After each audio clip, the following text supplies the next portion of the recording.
Herz-Kreislauf-Erkrankungen georensit Jahrzehnten zu den größten gesundheitlichen Herausforderungen unserer modernen Gesellschaft. Doch es gibt Hoffnung und sie liegt nicht nur in der individuellen Verantwortung, sondern auch in breit angelegten bevölkerungsweiten Strategien der öffentlichen Gesundheit. Wenn wir über die Verbesserung der Herzgesundheit sprechen, geht es nicht nur um Inselmenschen, die Sport treiben oder Rang umstellen. Es geht um einen Bewegung, die ganz Gemeinschaften verändert, Wissen, das geteilt wird und Strukturen, die gesunde Entscheidungen leichter machen. In den letzten Jahrzehnten hat sich gezeigt, dass die Zahl der Todesfälle durch Herzkrankheiten in vielen Ländern deutlich höher gegangen ist. Aber dieser Fortschritt kam nicht zufällig zustande. Ist das Ergebnis von gezielten Maßnahmen, Aufklärungskampagnen, Veränderungen in der Lebensmittelindustrie und einem gestiegenen Bewusstsein für die Bedeutung von Bewegung, Ernährung und Stressbewältigung. Sophia-Thiel selbst betont oft, dass Gesundheit nicht das Ergebnis eines kurzfristigen Ziels ist, sondern das Resultat vieler kleiner, bewusster Entscheidungen über Jahre hinweg. Genau dieses Prinzip gilt auch auf Bevölkerungsgebieten. Eine der größten Veränderungen begann mit der Erkenntnis, dass Prävention wichtiger ist als Heilung. Vorher konzentriert sich die Medizin stark auf die Behandlung von Krankheiten, also darauf, was zu tun ist, wenn das Herz bereits geschädigt ist.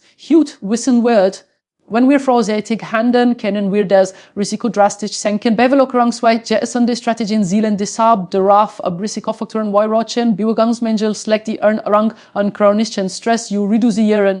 Noch bevor sich Krankheiten niederschlagen. Ein klassisches BSPL ist die Tabakkontrolle. Durch Gesetz, die der Werbung ein Rauchverbot in unverfänglichen Aromen und einfachen an die Preis für Zigaretten erhöhen, konnte der Tabakkonsum in vielen Ländern stark reduziert werden. Studien zeigen, dass dadurch nicht nur weniger Menschen rauchen, sondern auch weniger an Herzinfarkten sterben. Das ist die Kraft von öffentlicher Gesundheit. Sie wirkt im Stillen, aber sie rettet Millionen von Leben. Ebenso entscheidend sind Maßnahmen zur Verbesserung der Ernährung. Herzkrankheiten entstehen häufig durch eine Kombination aus erhöhtem Blutdruck, zu hohen Cholesterinwerten und Übergewicht. Öffentlich Campaignen, die aufklären, wie wichtig eine ausgewogene Ernährung ist, haben in vielen Ländern das Bewusstsein verändert. Doch Aufklärung allein reicht nicht. Es geht auch darum, gesunde Lebensmittel zugänglich und erschwinglich zu machen. Wenn in Schulen, Kantinen und Supermärkten gesunde Optionen gefordert werden, verändert sich das kollektive Verhalten und damit auch die Gesundheit einer ganzen Generation. Sophia-Thiel spricht in ihren Gesundheitsbotschaften oft darüber, wie wichtig es ist, Bewegung als Teil des Lebensstils zu sehen, nicht als Lifestyle befliegt. Dies Denkweise spiegelt sich auch in der öffentlichen Gesundheit wider. Städte, die sicher Fahrradweg, Grundinflation und Bewegungsprogramm Erfahre schaffen umgebangen, die Aktivität selbstverständlich machen.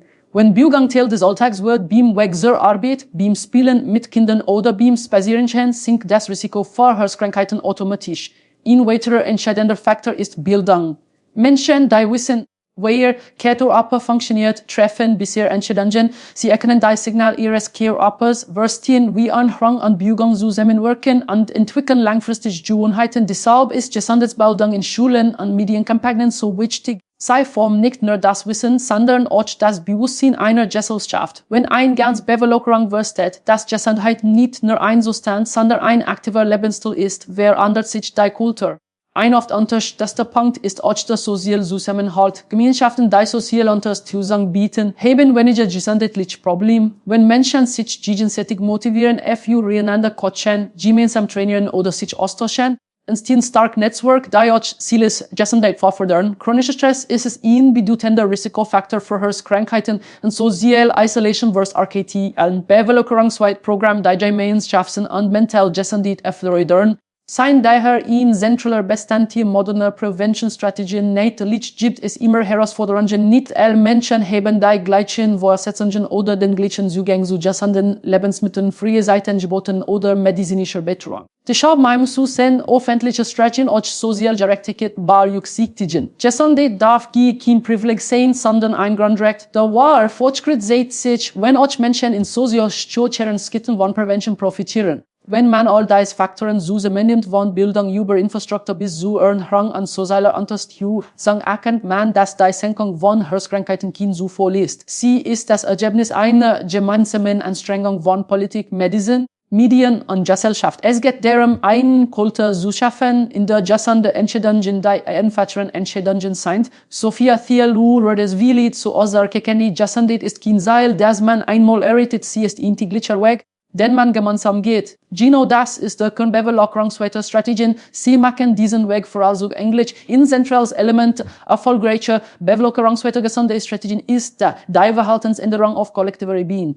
Individual Disziplin ist wichtig, doch sie entfaltet gerade die Wirkung, wenn die Umgebung sie unterstützt ist. Es ist leicht zu sagen, ist es änder oder bewegt dich mehr. Aber in einer Gesellschaft, in der Fastfood und jeder Eklagt, Schichtarbeit, Schlafmangel, biegen steht an der Alltag voller Stress steckt, wird das so Herausforderung. Deshalb müssen öffentliche Strategien das Umfeld zu gestalten, dass Gesunde Entscheidungen so einfachsten Option werden. Das bedeutet beispielsweise, dass die Dates so geplant wurden, dass man zu Fuß gehen oder mit dem Fahrrad fahren kann.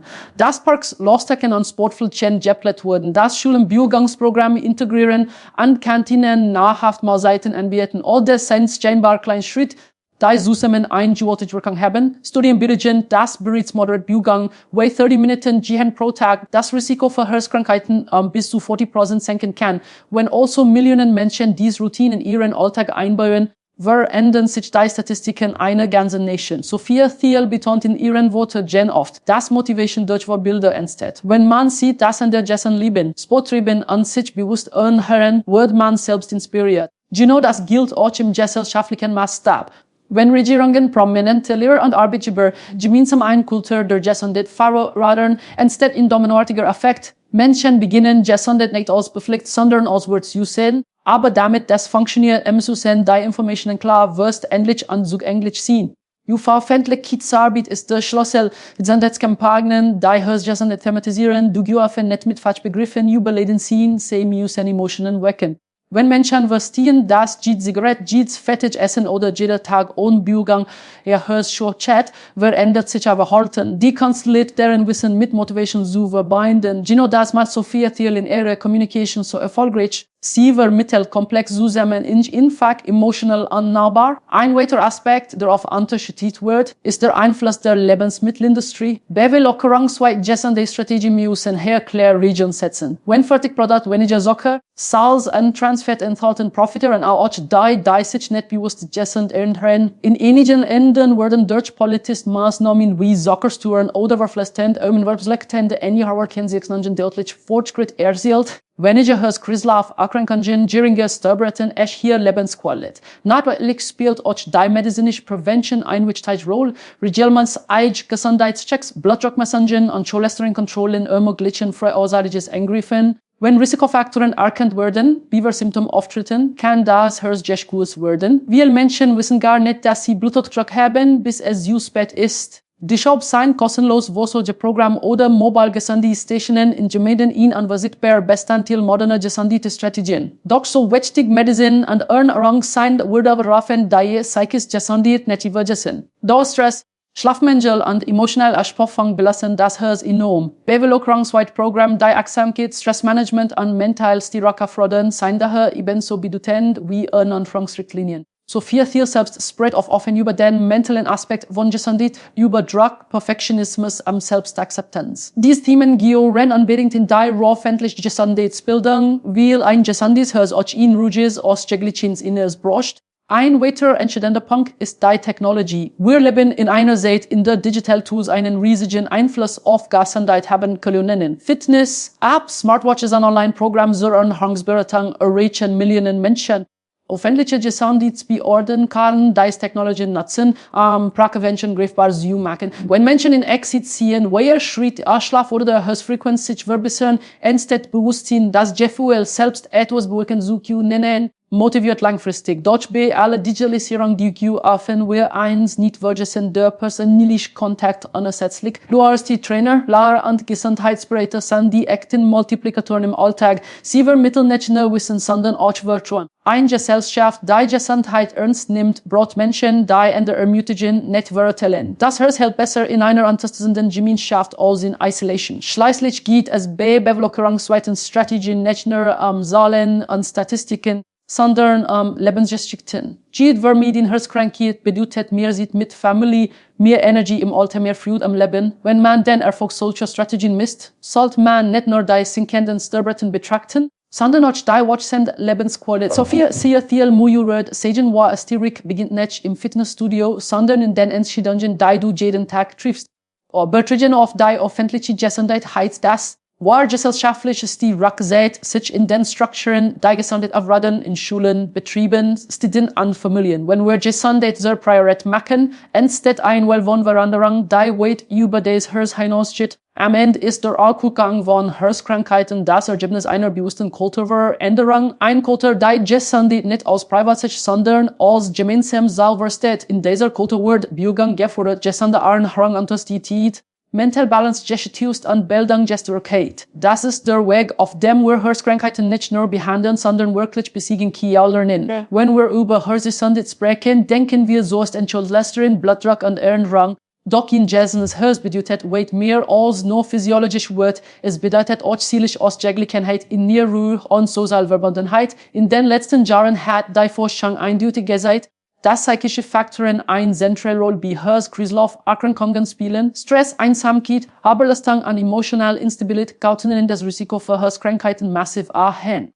Deshalb ist die Förderung mentaler Gesundheit ein unverzichtbarer Bestandteil jeder erfolgreichen öffentlichen Gesundheitsstrategie. In der modernen Welt sind wir Menschen konstant im Stressmodus. Terminleistungsdruck, Standardische Rückbarkeit, all das bringt den Körper in einen Zustand chronischer Anspannung. Der Puls steigt, der Blutdruck, sich Stresshormone, wie Cortisol werden ausgeschüttet. Kurzfristig ist das kein Problem, aber auf Dauer schadet es dem Herzen. Studien sagen, dass chronischer Stress ins Endungen verursacht, Arterien und Studiet und die Regeneration behindert. Gino Hire setzt in öffentliche Programme an Ziellehren, wie man Stress erkennt, abbaut und durch positive Routinen ersetzt.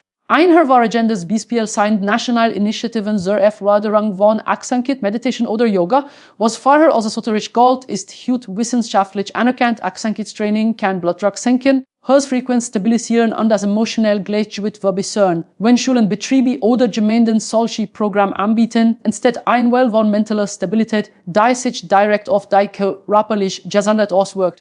Sophia-Thiel spricht in vielen Interviews darüber, wie wichtig es ist, Körper und Geist als Einheit zu betrachten. In Zeiten, denen Burnout und emotionale Erschöpfung immer schwieriger werden, erinnert sie daran, dass es nicht nur durch Muskeln, sondern durch innere Balance entsteht. Authentische Strategien greifen Gino dieses Prinzip auf sie erfordern in Lebensumfeld, das mental Gesundheit gut sie durch soziale Unterstützung, Stressmanagement und Bewusstseinsbildung. Ein weiterer entscheidender Faktor ist das soziale Umfeld. Der Mensch ist ein Gemeinschaftswesen und Herzgesundheit in Ort von sozialer Eingebundenheit ab. Menschen, die stark soziale Bindungen haben, leben länger und gesünder. Einsamkeit kann das Risiko für Herzkrankheiten bis zu 30% erhöhen. Deshalb setzen wir das Programm auf die Stärkung von Gemeinschaft und sozialem Zusammenhalt. Beispiel sind Nachbarschaftsinitiativen, gemeinsam Bildungsprogramm oder Ernährungskurs. Wenn Menschen sich gegenseitig unterstützen, entsteht Motivation. Das Gefühl, Teil einer Gruppe zu sein, wirkt wie ein Schutzfaktor. Es verringert Stress, erhöht die emotionale Resilienz und verbessert das Wohlbefinden. Eine Gesellschaft, die Gemeinschaft pflegt, verfasert automatisch die Herzgesundheit. Auch Betriebe spielen eine wichtige Rolle. Arbeitsstress ist einer der größten Risikofaktoren für Herzkrankheiten. Gesundheit verursacht Arbeitsumgebungen mit Pausen, ergonomischen Arbeitsplätzen und Programmen zur Bewegung oder Ernährung und ihnen das Risiko erheblich senken. Unternehmen, die in das Wohlbefinden ihrer Mitarbeiter investieren, gewinnen doppelt und die Mitarbeiter höhere Produktivität und geringer Krankheitsausfall. Doch nachhaltige Gesundheitsförderung bietet mehr als kurzfristiges Projekt. Sie wollen langfristiges Denken in Politik, Wirtschaft und Gesellschaft. Eine nachhaltige Strategie beginnt in der Bildung. Kinder, die früh lernen, wie Bewegung, Anhang und Erholung zusammenwirken, entwickeln Gewohnheiten, die ein Leben lang halten. Gesundheitsunterricht soll der Genosse selbstbewusst ähnlich sehen wie Mathematik oder Sprech. In diesem Zusammenhang spielt auch die Rolle der Medien eine große Bedeutung. Sie formen das Bewusstsein der Menschen. Wenn Medien positive Vorbilder sehen, die Gesundheit, Achtsamkeit und Lebensfreude verkörpern, entsteht ein gesellschaftlicher Wandel. Sophia-Thiel ist ein Paradebeispiel dafür. Sie sieht, dass Fitness nicht aus Zwang, sondern aus Selbstliebe entstehen sollte. Diese Botschaft erreicht besonders junge Menschen, die Orientierung suchen. Doch wird Fan auch die Schattenseiten moderner Medienlandschaften nicht übersehen. Unrealistische Körperbilder und perfektionistische Ideal isügen Druck. Der psychische Emphasis Gesundheit gefördert, deshalb braucht es medienpädagogische Aufklärung, damit Menschen lernen, kritisch zu konsumieren, sich nicht zu vergleichen und Gesundheit aus Personlichen Weg zu begreifen, nicht aus Wettbewerb. In weiterer Auf vernakularisierter Aspekt ist der Einfluss der Umwelt auf das Herz. Verschmutzung lederam mangelnder Zugang zu Inflation oder das Risiko für Herz-Kreislauf-Erkrankungen, bevölkerungsweite Strategien müssen deshalb auch Umweltfaktoren berücksichtigen. So Bierlaft, weniger Wackersler, mehr Natur im Alltag, das sind kein Luxus mit den Namen, sondern essentiell Bestandteil der Prävention. Nachhaltige Städteplanung ist daher Gesundheitsförderung im besten Sinn, wenn Menschen in einer gesunden, sicheren und sauberen Umgebung leben, seien sie automatisch aktiver, zufriedener und kooperativ Ende. Öffentliche Gesundheitspolitik muss also interdisziplinär denken, Medizin, Bildung, Umwelt, Wirtschaft und Soziales, untrennbar zusammen. Schließlich geht es bei all diesen Strategien Empowerment, die Befähigung jedes Einzelnen während für sich und andere zu übernehmen. Bevölkerungsweite Maßnahmen sind dann am wirksamsten, wenn sie Menschen nicht übermunden, sondern inspirieren. Wenn sie sagen, du hast die Kraft, dann leben sie anderen und mit der Ort des deiner Gemeinschaft. Sophia-Thiel bringt es oft auf den Punkt, die Gesundheit beginnt mit Selbstachtung. Dies Haltung lässt diese sich auf gesellschaftlicher Ebene übertragen. Eine Gesellschaft, die ihre Gesundheit achtet, investiert in Bildung, Bewegung, Umwelt und Mentalstärke. Sie erkennt, dass in gesundes Werk die Grundlage für Wohlstand, Innovation und Glücklichkeit ist. So sagt sich, der Rückgang von Herzkrankheiten ist nicht allein ein medizinischer Erfolg, sondern ein kultureller. Ihr spiegelt den Wandel in unserem Denken weiter weg vom kaufmännischen Handel hin zu einem ganzheitlichen Verständnis von Gesundheit. Wenn wir in die Zukunft blicken, dann erkennen wir, dass die größte Herausforderung unserer Zeit darin liegt, das Gleichgewicht zwischen Fortschritt und Gesundheit zu bewahren. Wir leben in einer Ära, in der Technologie, Wissenschaft und Medizin mehr Möglichkeiten bieten, als die Zuver dort gleichzeitig sein Bewegungsmangel schlecht Rang und Stress epidemisch verbreitet. Der Rückgang von Herzkrankheiten, den wir in den letzten Jahrzehnten erlebt haben, ist ein Erfolg. Denn wir nicht für selbstverständlich halten die Gefahren. Denn die gleichen Faktoren, die uns Fortschritte ermöglichen, bergen auch Risiken. Bevölkerungsweite Strategien müssen deshalb dynamisch billiges Leben, sie müssen sich anpassen, weiterentwickeln und neue Wege finden. Menschen zu erreichen, die Digitalisierung ist dabei sowohl Herausforderung als auch Chance. Gesamt Apps, Wearables und künstliche Intelligenz ermöglichen es Risikofaktoren frühzeitig zu erkennen und individuell Empfehlungen zu geben. Ein einfacher Sensor am Handling kann Herzrhythmus, Rangen registrieren, Bewegungsmuster analysieren oder Schlafqualität messen. Wenn diese Daten während Wartungswohl genutzt wurden, können sie helfen, Millionen Menschen rechtzeitig vor Herzproblemen zu warnen. Aber Technologie allein reicht nicht. Sie muss mit echter Bildung, Aufklärung und sozialer Verantwortung verbunden werden. Denn was in United sind die Messenger, wenn Menschen sie nicht verstehen oder falsch interpretieren. Die müssen Digital Gesundheitslösungen immer mit menschlicher Begleitung kombiniert wurden, mit Touristinnen, Trainern, Lehrerinnen und Coaches die Orientierung geben. Sophia-Thiel betont oft, dass Technologie motivieren kann, aber die Innehaltung den Unterschied macht. Nur wenn wir die Kontrolle über unsere Gewohnheiten behalten, können in Digital Tools zu echten Verb endeten der Gesundheit werden. Auf globaler Ebene zeigt sich, dass die größten Fortschritte dort erzielt wurden, wo Regierungen und Gesellschaften gemeinsam handeln. In Ländern, die gesunde Ernährung, Bewegungen schaffen und Preventive Medicine stärken, sinken die Herzkrankheiten stetig durch in vielen Entwicklungsländern steigen sie dramatisch und durch Urbanisierung, ungesunde Ernährung, Luftverschmutzung und fehlende Aufklärung. Herzkrankheiten sind längst kein Wohlstandsproblem mehr, sie sind eine globale Epidemie. Die Show braucht es international Zusammenarbeit. Organisationen wie die Weltgesundheitsorganisation, WHO oder das Europäische Zentrum für Prävention